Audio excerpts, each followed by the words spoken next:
कॉपीमुक्त परीक्षेला गुरुजींनीच सुरुंग लावल्याची धक्कादायक बाब समोर आली आहे। विद्यार्थ्यांना कॉपी करण्यासाठी मदत करणाऱ्या 81 शिक्षकांवर बोर्डाने कारवाई केली आहे। कारवाई केलेल्या शिक्षकांमध्ये मराठवाड्यातल्या शिक्षकांची संख्या लक्षणीय आहे। पाहूयात। कॉपीमुक्त परीक्षेला मास्तरांचा सुरुंग। कॉपीला मदत करणाऱ्या 81 शिक्षकांवर कारवाई। गुरुजींचा कॉपी बहादरांना आशीर्वाद।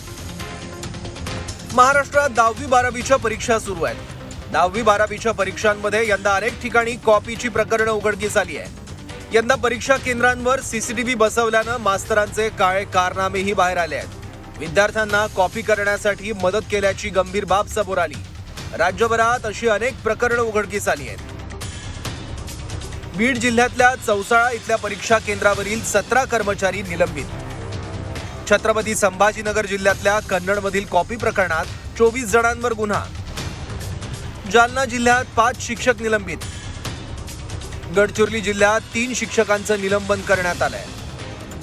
सर्वसाधारणपणे जैतापूर कन्नड, त्यानंतर चौसाळा बीड आणि टोज उमडा वाशिम या 3 ठिकाणी मास कॉपीचे प्रकरणं आपल्याला आढळून आलीत आणि त्या ठिकाणी जिल्हाधिकारी यांच्या अध्यक्षतेखाली आमचे शिक्षणाधिकारी माध्यमिक यांनी मोठ्या प्रमाणावर गुन्हे देखील दाखल केले आणि त्यांचे निलंबन देखील केले। सांगायचं जर म्हटलं, चौसाळ्यामध्ये 17 कर्मचारी शिक्षकांना सस्पेंड केलं।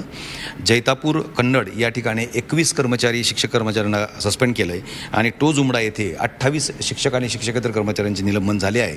असे एकंदरीत जवळजवळ आपण यावेळेला 81 शिक्षक आणि शिक्षकेतर कर्मचाऱ्यांवर गुन्हा दाखल किंवा निलंबनाची कारवाई आपण केलेली आहे। वास्तविक पाहता कॉपी रोखण्याचं काम शिक्षकांचं आहे। परीक्षा खोलीत आलेल्या शिक्षकाचा त्यासाठी धाक असावा लागतो, पण इथं विद्यार्थ्यांची टक्केवारी वाढवण्याचा शॉर्टकट शिक्षकांनाही हवा असल्याचं पुढे आलं।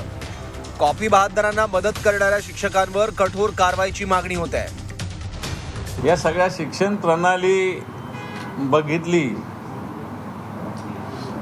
तर कीव करावीशी वाटते। कॉपी मुक्त महाराष्ट्र आपण अभियान चालवलं, परंतु सगळ्यात जास्त कॉपी युक्त परीक्षा मोठ्या प्रमाणावर घडल्या आणि दुर्दैव असं की शिक्षकांचा याच्यात सहभाग मोठ्या प्रमाणावर आहे आणि अशा शिक्षकावर कारवाई होत असेल तर याला कोणीही विरोध करू नये असं मला तरी वाटतं। कॉपी करणाऱ्या विद्यार्थ्यांवर कठोर कारवाई व्हायलाच हवी, शिवाय सामूहिक कॉपीला प्रोत्साहन देणाऱ्या शिक्षकांनाही जरब बसेल अशी शिक्षा व्हावी अशी मागणी पालक आणि विद्यार्थ्यांकडून होते आहे। निलेश खरमरे, झी 24 तास, पुणे।